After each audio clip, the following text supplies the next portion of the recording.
Pessoal, tudo bem com vocês? Aqui é a Prof. Camila de Geografia para mais uma aula e hoje nosso assunto vai ser Estados Unidos da América. Para começar o nosso assunto, a gente vai falar um pouquinho sobre como os Estados Unidos se tornou essa superpotência mundial. É grande a importância dos Estados Unidos no contexto americano e internacional, pois quase 24% da riqueza mundial se origina nesse país. Seu poder econômico é representado, então, por uma estrutura produtiva moderna e diversificada, presença de indústrias de ponta ou de alta tecnologia, chamadas de indústrias high-tech, e grande participação no comércio mundial. Desde o início da sua colonização, a América anglo-saxônica ela apresentou uma trajetória econômica diferente da ocorrida na América Latina. A gente começa por o tipo de colonização, certo? Na América anglo-saxônica, a colonização foi de povoamento, ou seja, as pessoas se mudavam para esse novo território para realmente morar, certo? Constituir um país. Já na América Latina, o tipo de colonização foi de exploração, certo? Então, as pessoas não estavam querendo se mudar para aquele território, elas estavam interessadas na exploração ali dos recursos naturais. E o próximo setor agrícola e o expressivo crescimento das manufaturas do século XVII foram fatores primordiais para o desenvolvimento e o processo de industrialização ocorrido no fim do século XVIII nos Estados Unidos. Então, na verdade, todo esse processo de industrialização, ele foi baseado no processo que estava acontecendo na Europa, certo? Quando eles começaram a estruturar a indústria nos Estados Unidos, eles já trouxeram muita coisa pronta desse continente europeu, principalmente da Inglaterra. E o início da industrialização nos Estados Unidos foi desencadeado por uma série de fatores, entre os quais se destacam o mercado consumidor interno, pois os pequenos produtores agrícolas tinham renda suficiente para comprar as mercadorias produzidas pelas indústrias. A acumulação de capital originária de um modelo econômico voltado ao desenvolvimento interno, sendo que os recursos obtidos com a agricultura, com a pecuária, a mineração, eram investidos nessas mesmas atividades. No desenvolvimento do comércio, nas atividades secundárias, como as manufaturas e posteriormente as indústrias. Destacando alguns pontos nesses dois primeiros itens, tá? Primeiro, as pessoas tendo dinheiro, tendo renda suficiente para comprar mercadorias, isso já é um grande passo para você conseguir obter lucro nessas indústrias, certo? Por exemplo, vamos dar o exemplo aqui do Brasil. O Brasil, por muito tempo, teve pessoas escravizadas. Pessoas escravizadas não ganham salário, certo? Elas estão trabalhando forçadas, obrigadas, tá? E aqui no Brasil, por exemplo, a nossa industrialização demorou tanto tempo para acontecer de forma efetiva, justamente porque as pessoas não tinham renda suficiente para obter esses bens de consumo, certo? Então, nos Estados Unidos, a lógica já se inverte, certo? As pessoas, elas já têm ali renda suficiente, porque muitos deles vão ser pequenos produtores agrícolas e através da agricultura, eles vão acabar obtendo renda para comprar, então, esses bens e mercadorias. Outro fator importante, mão de obra numerosa, certo? Então, representado basicamente por milhares de imigrantes europeus que estavam se dirigindo ao novo país. Fontes de energia abundantes constituídas pela força hidráulica dos rios, pelas jazidas de carvão e mais tarde pelo petróleo. Facilidades de transporte em virtude da vasta rede hidrográfica navegável e também na construção de grandes ferrovias, ainda na primeira metade do século XIX, integrando boa parte do vasto território. Então, os Estados Unidos, comparando com o Brasil novamente, os dois vão possuir gigantescos territórios, só que a diferença é que os estadunidenses acabaram aproveitando mais essas condições naturais e também desenvolvendo novas tecnologias, aplicando isso no setor de transporte.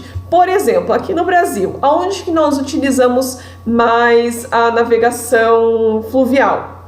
Vai ser só na região norte. E por quê? Porque nós vamos ter uma floresta gigantesca e os rios são de planície, tá?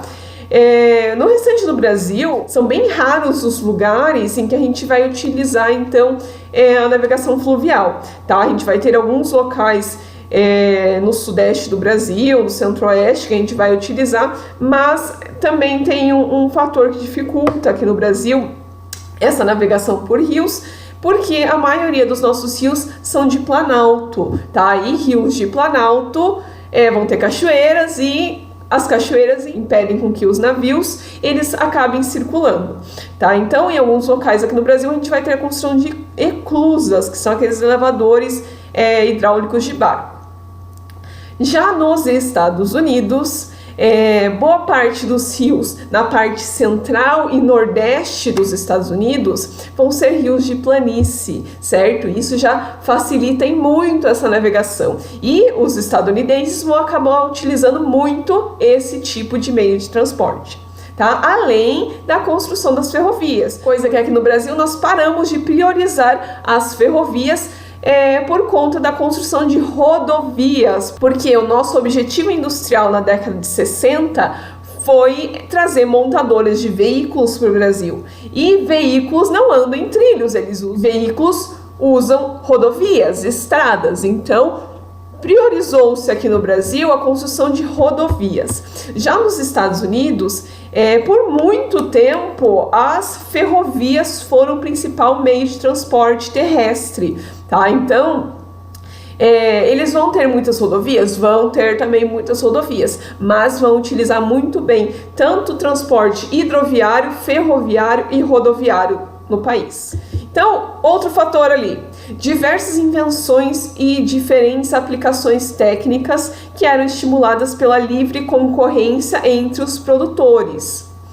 Outra, rede urbana com cidades próximas a portos, ferrovias ou hidrovias e traçado largo das ruas para uma eficiente circulação de mercadorias e pessoas. Então, todo esse conjunto de fatores e características ajudou para que os Estados Unidos conseguissem se tornar, digamos assim, essa grande potência mundial que eles são hoje. Além desses fatores, os Estados Unidos foram os grandes beneficiados economicamente pelas duas grandes guerras mundiais ocorridas durante o século XX.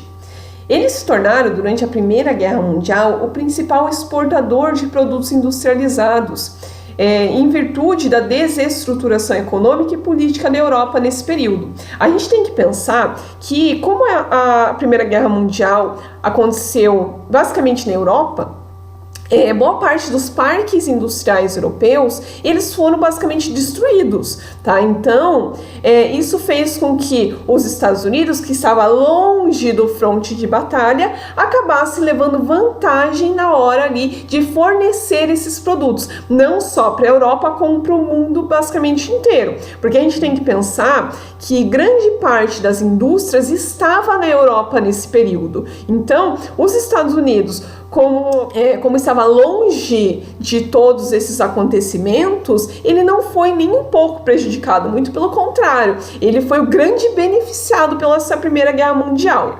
Assim, os países europeus se transformaram em grandes devedores dos Estados Unidos, criando um ciclo difícil de ser rompido por eles. O aumento da produtividade ele foi obtido, então, porque houve um maior planejamento das atividades que melhoraram a utilização do tempo e porque as indústrias puderam absorver grande parte dessa mão de obra pouco especializada. A gente tem que pensar que no início da industrialização não existiam grandes tecnologias ali para as pessoas mexerem nas indústrias. Era tudo meio manual nessa época. Além disso, alguns empresários, eles criaram formas ali de organizar esses funcionários na fábrica ou nas fábricas para otimizar o tempo, certo? Então, um desses grandes empresários foi Henry Ford, que foi o fundador da montadora lá da concessionária Ford, certo? Então, ele criou ali um método de linha de montagem em que os funcionários ficavam parados ali na frente de uma esteira, e nessa esteira iria estar passando então diversos produtos e eles iriam fazendo uma única tarefa, tá? Isso foi já uma forma de agilizar esse tempo. Conforme vai passando ali os anos, essas técnicas foram sendo aprimoradas até se obter ali um resultado que eles achassem ok. E depois de um tempo vem a Segunda Guerra Mundial, certo? E nessa Segunda Guerra Mundial, os Estados Unidos novamente se tornam o principal fornecedor de mercadorias para a Europa. Tá? Durante essa época de guerras, a gente tem que pensar que, como a maioria dos homens estava batalhando lá nos frontes da guerra, as mulheres acabaram sendo a grande força de trabalho das indústrias, tá? Inclusive, os governos desses países que estavam em guerra, eles incentivavam para que essas mulheres saíssem das suas casas, que a maioria antigamente era dona de casa, e começassem então a trabalhar nessas indústrias. Mulheres, ao contrário dos homens, não estariam ali lutando na frente de batalha, mas elas estariam, digamos assim, nos bastidores da guerra, certo? Produzindo então armamento, produzindo comida, bebida, produzindo inclusive tanques, aviões, entre outras coisas que eram utilizadas na guerra e também para consumo da própria população. Quando a Segunda Guerra Mundial terminou, os Estados Unidos emergiram, então surgiram como a única grande potência capaz então de barrar o avanço geográfico, econômico e ideológico do socialismo soviético, além de incentivar a polarização, certo? Então aqueles dois polos de poder e ideológicos que a gente já estava falando durante a Guerra Fria, certo? Entre o que era denominado mundo livre, que seria os Estados Unidos, o mundo capitalista, e o mundo opressor do socialismo, certo? E o governo estadunidense então investiu pesadamente no setor militar nessa época. A importância do militarismo não foi apenas geopolítica, mas também econômica. Os grandes avanços tecnológicos da área militar, verificados desde a década de 50, foram transferidos pouco a pouco para os setores produtivos e industriais, como no setor de eletroeletrônicos, de máquinas, equipamentos, entre outros. Tá? A grande diferença, digamos assim, entre a indústria dos Estados Unidos e a indústria da União Soviética é que os Estados Unidos conseguiu fazer com que toda essa tecnologia, ou quase toda essa tecnologia criada durante o período da Guerra Fria, fosse aos poucos migrando para a utilização civil, ou seja, para a nossa utilização.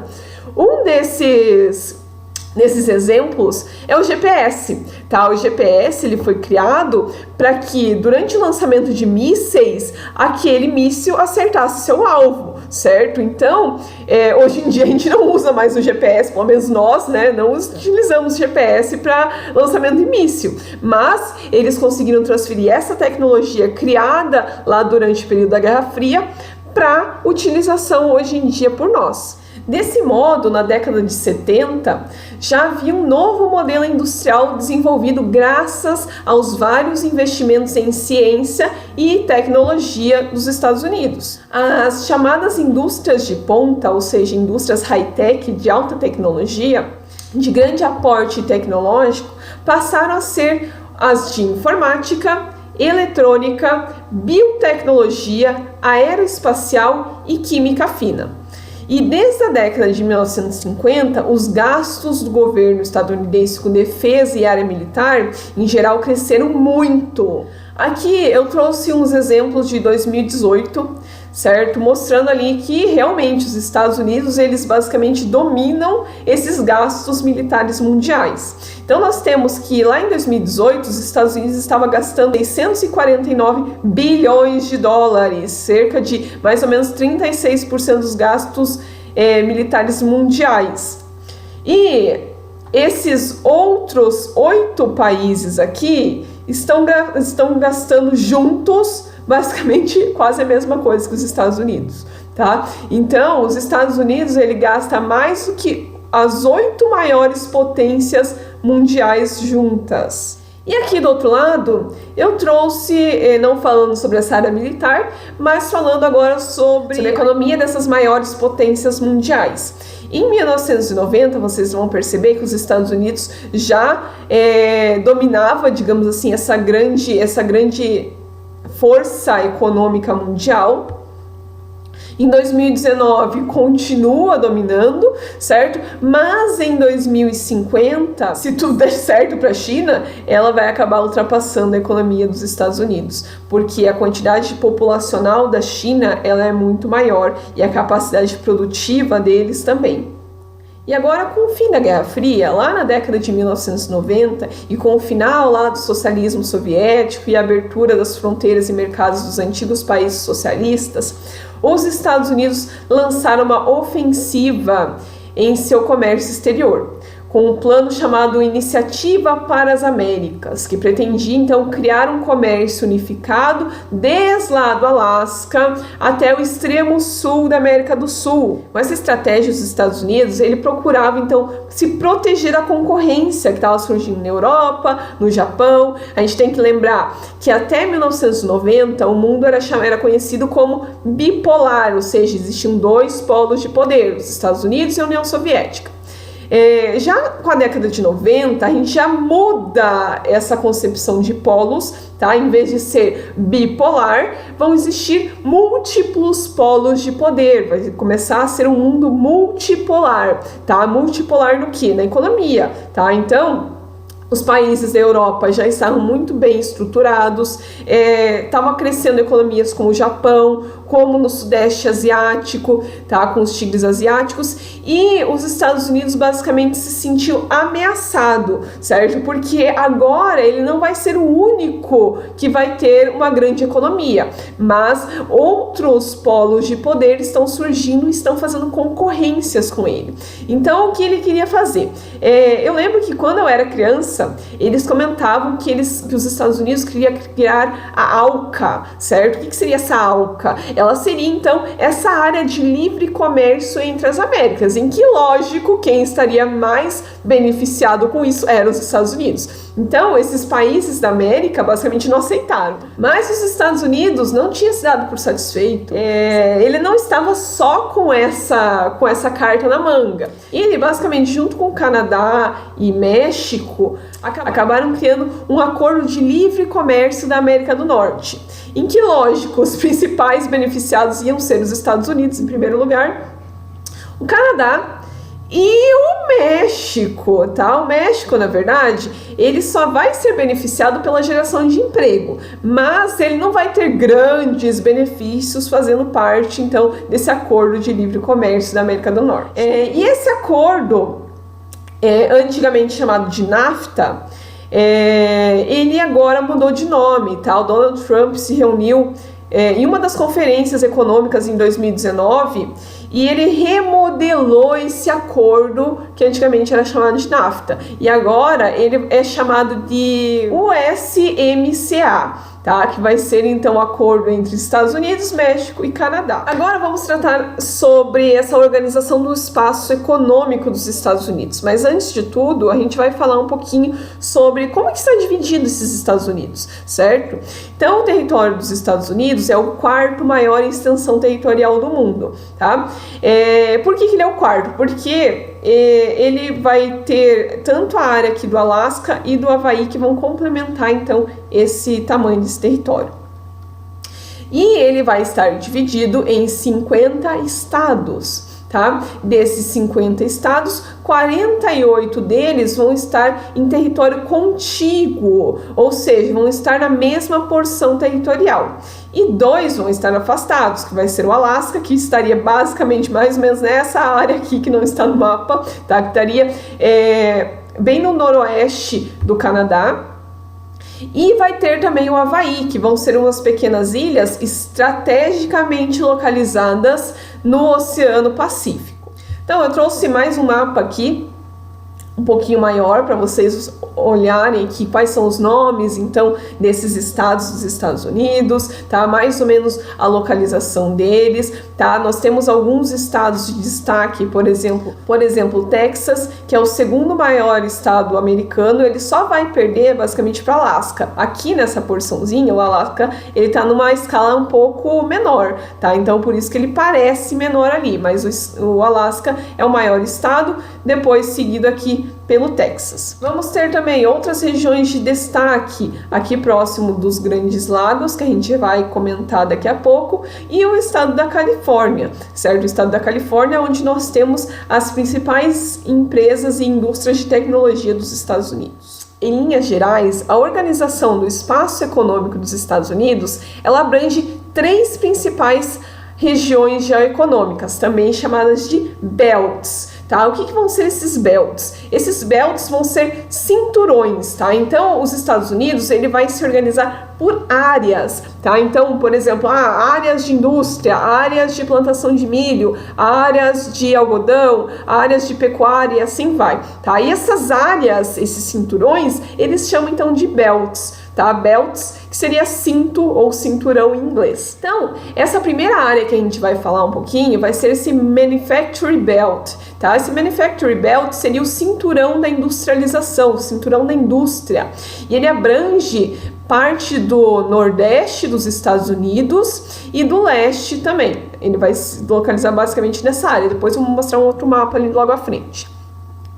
E é a área onde se iniciou tanto a colonização dos Estados Unidos, como também se iniciou a industrialização do país. Então, essa daqui vai ser a área de industrialização mais antiga dos Estados Unidos. Próxima área, próximo cinturão. Vamos ter o Sunbelt, tá? O Sunbelt, ele vai ser basicamente o cinturão do sol, certo? Traduzindo, ele vai ser toda essa área sul aqui e oeste dos Estados Unidos, tá vendo essas luzinhas aqui? Então, essa área aqui, ela vai ser conhecida como Sunbelt, tá? Por quê?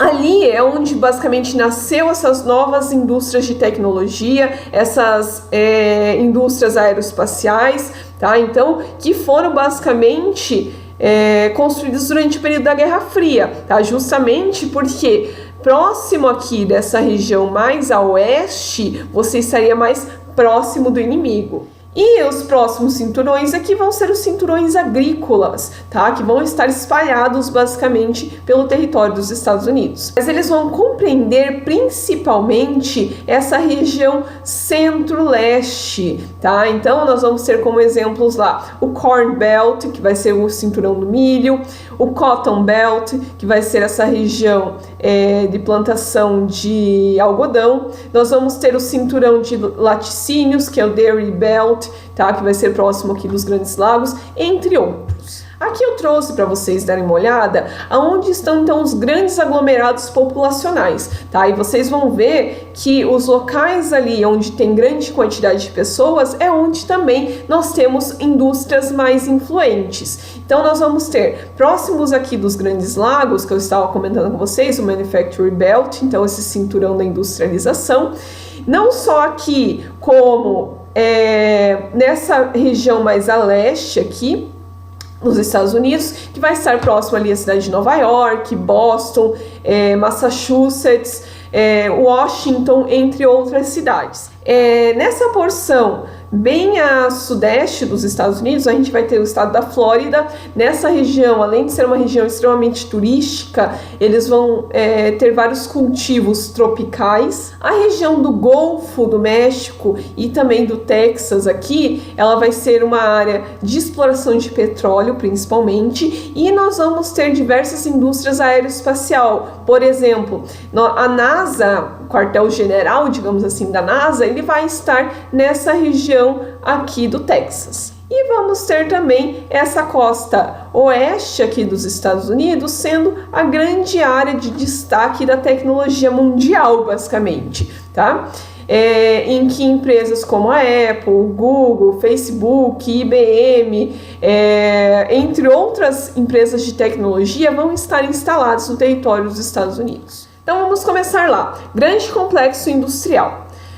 Para entender a dinâmica e influente indústria estadunidense, é preciso analisar a distribuição das jazidas de carvão mineral, de petróleo e de diversos outros recursos minerais. O carvão e o ferro presentes nos Montes Apalaches, que eu vou mostrar ali no próximo mapa para vocês, e na região dos Grandes Lagos, favoreceram a criação do maior complexo industrial dos Estados Unidos, que conta ainda com a facilidade do transporte hidroviário, adequado para cargas pesadas. Essas condições facilitaram então o desenvolvimento da siderurgia, setor de extrema importância para o surgimento de outras indústrias, ou seja, nessa região nós vamos ter diversas indústrias de base. O que faz a indústria de base? Ela vai produzir chapas de aço, chapas de ferro, outros tipos de canos, tá?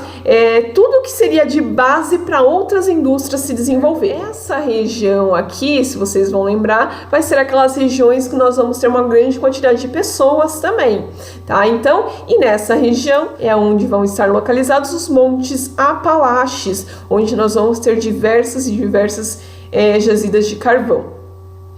E também nós temos aqui a região dos Grandes Lagos. Então nós vamos ter aqui a região dos Grandes Lagos, em que várias indústrias se instalaram então aqui no seu entorno para facilitar então o escoamento dessas mercadorias. Nós vamos ter um rio chamado Rio São Lourenço, certo? Que ele vai seguir em direção ao Oceano Atlântico. Então, várias indústrias se instalaram aqui na borda desses lagos e depois eles construíram diversos canais aqui que interligam esses lagos e fazem com que os barcos consigam chegar nesse Rio São Lourenço e depois ir em direção ao Oceano Atlântico. A presença de jazidas de carvão, petróleo e da própria origem da ocupação do território tornaram a porção nordeste dos Estados Unidos a área de maior industrialização e também a área mais antiga dessa industrialização do país.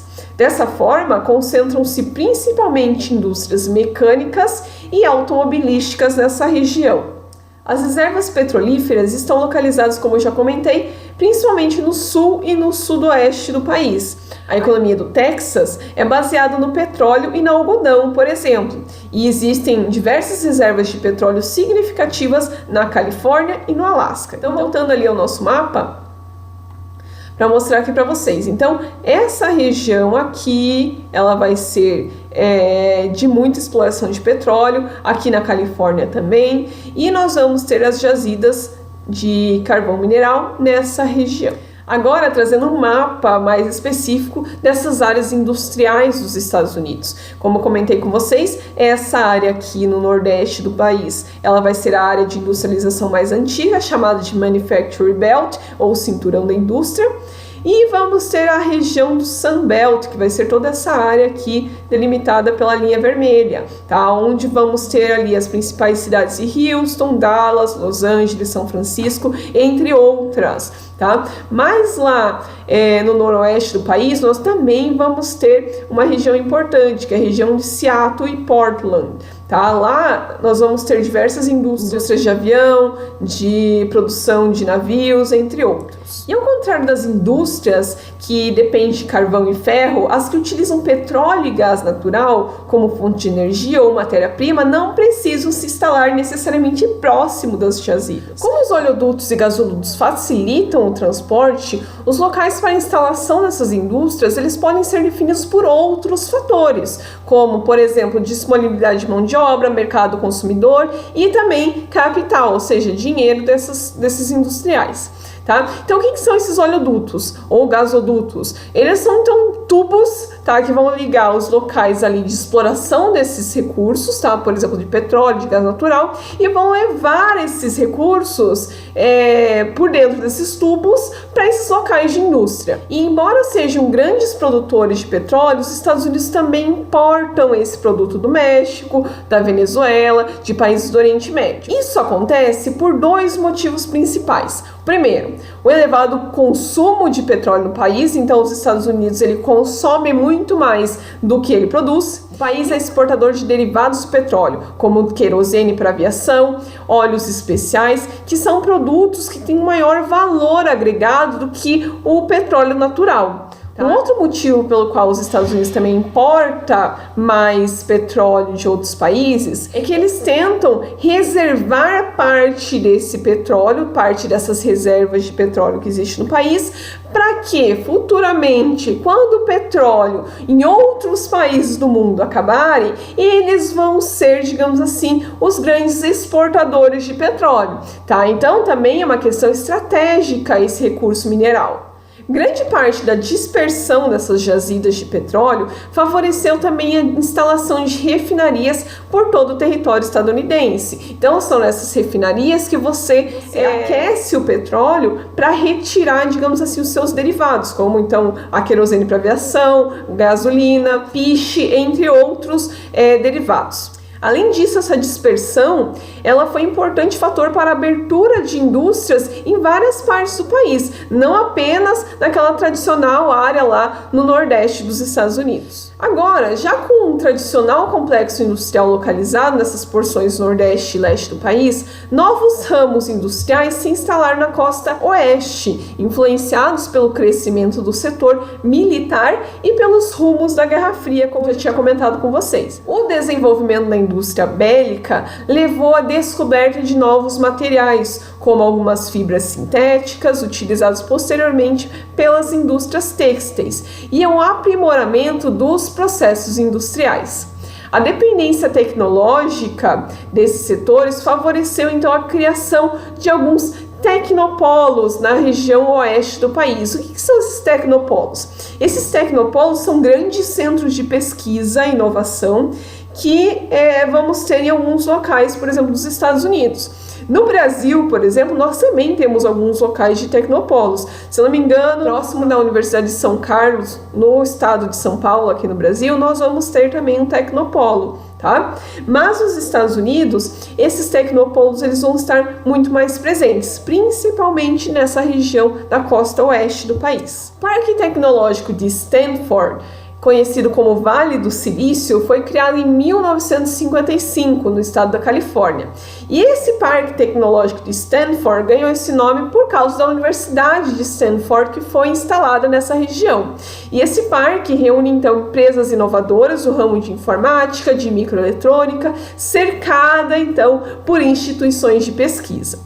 A utilização do silício como matéria-prima industrial contribuiu para a expansão do parque tecnológico, atraindo empresas ligadas às indústrias militar e aeroespacial. Então aqui eu trouxe uma representação certa dessas empresas aqui, que estão no Vale do Silício. Elas não estão tão próximas umas das outras, porque essa área do Vale do Silício, ela vai abranger várias cidades nessa região, tá? Então, mas aqui ele está trazendo alguns desses prédios que foram desenhados a partir do formato real deles, tá? Então, nós vamos ter, por exemplo, a sede da Apple, nós vamos ter a Google, o eBay, a Adobe, o Yahoo, entre outras que vocês vão ver nessas imagenzinhas. E a localização desse parque industrial na costa oeste dos Estados Unidos está relacionada a questões estratégicas, além da proximidade com o silício. Como eu já comentei, lá no auge da Guerra Fria, logo após a Guerra da Coreia, entre 1950 e 1953,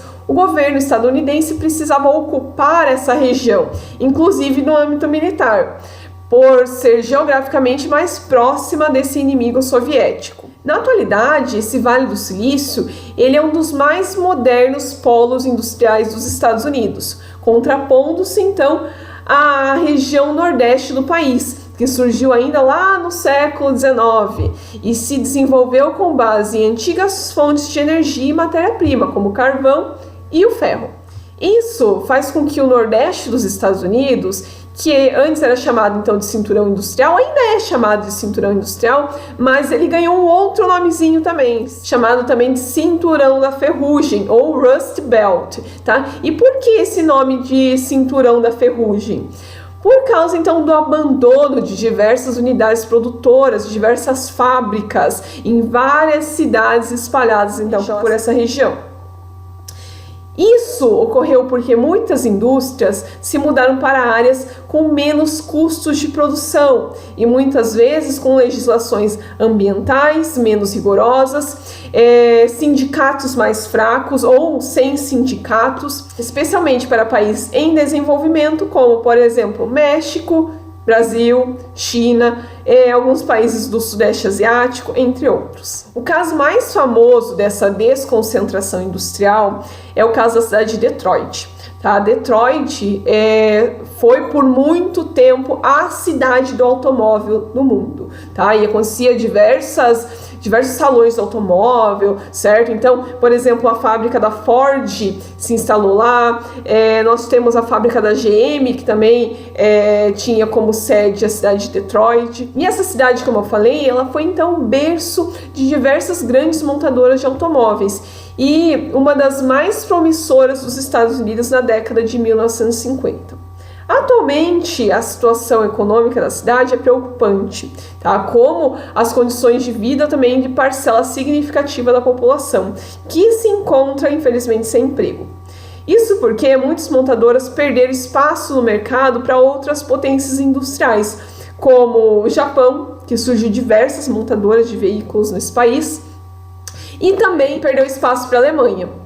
E em busca de menores custos tributários, mão de obra, muitas montadoras transferiram suas unidades produtivas para outros lugares do país e do mundo, deixando na cidade fábricas abandonadas e milhares de desempregados. Então, essas fábricas antigas estão se tornando um grande problema para essas cidades, não só para Detroit, como para várias outras nessa região nordeste dos Estados Unidos, porque as pessoas estão colocando fogo, às vezes, lá dentro, tá? E causam incêndios de grandes proporções nessas cidades. E acaba se tornando também um risco de vida para essas pessoas que moram na região. Agora, chegando na última parte do nosso conteúdo de hoje, que nós vamos falar então sobre a agricultura dos Estados Unidos. Então, vamos lá.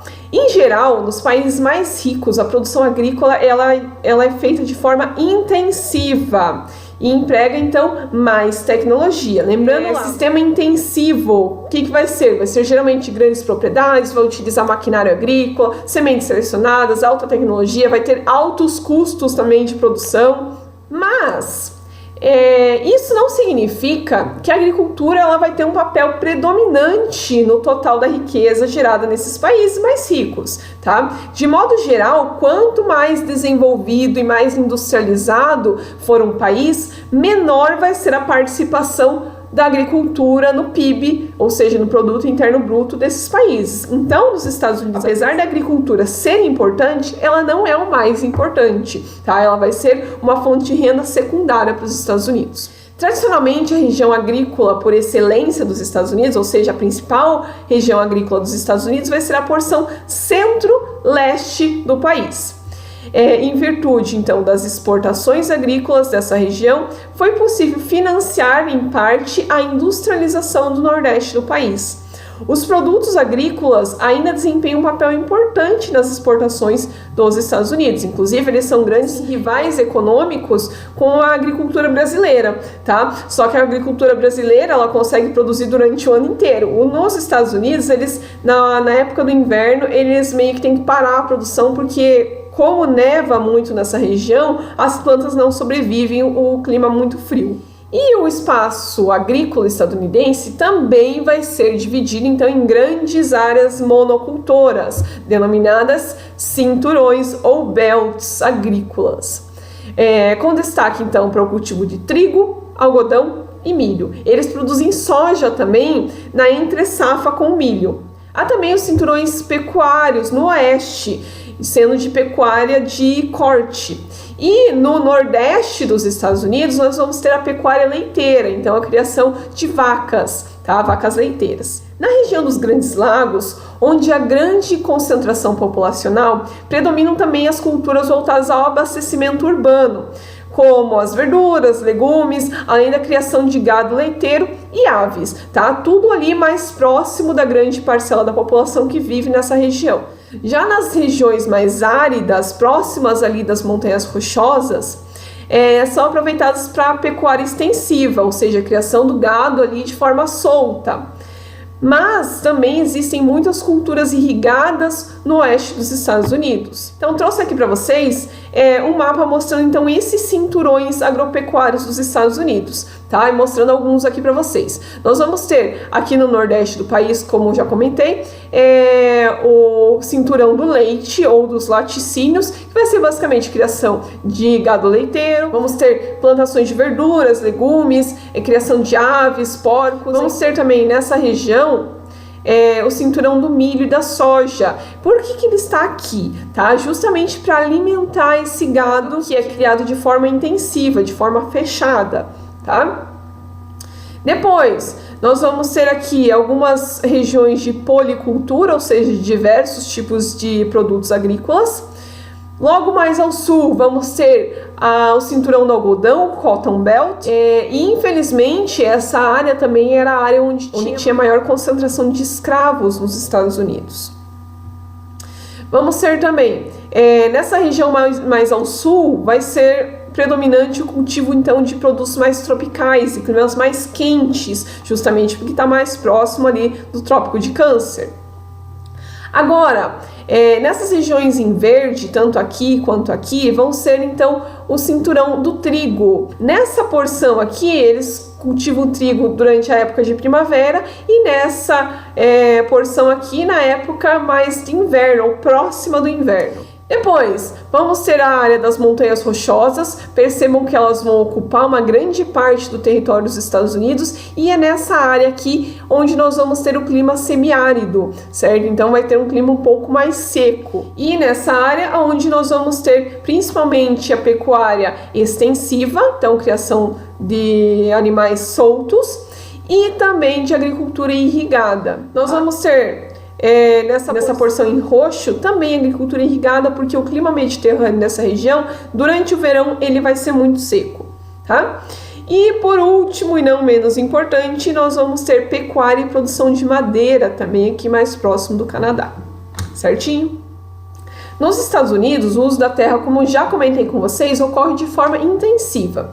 E as médias e grandes propriedades são exploradas com pouca mão de obra, utilizando alta tecnologia. Então, o uso de sementes selecionadas, fertilizantes, defensivos agrícolas, de combate a pragas, vai utilizar mecanização e o que resulta em grandes rendimentos por área cultivada. O uso de tecnologia resultou em profundas modificações no espaço agrícola estadunidense. Assim como ocorre no Brasil, nos Estados Unidos as terras agrícolas são concentradas cada vez mais na mão de poucos proprietários. Além disso, o tamanho médio das propriedades mais que triplicou. Esse fenômeno reduziu quase pela metade a participação dos agricultores familiares no valor de produção do país, ou seja, os grandes proprietários é quem estão lucrando mais, estão contribuindo mais para o PIB dos Estados Unidos. Gente, eu espero que eu tenha sido clara, tá? Espero que vocês tenham aproveitado a aula de hoje. Qualquer dúvida, estou à disposição de vocês, tá? Um beijão, tchau!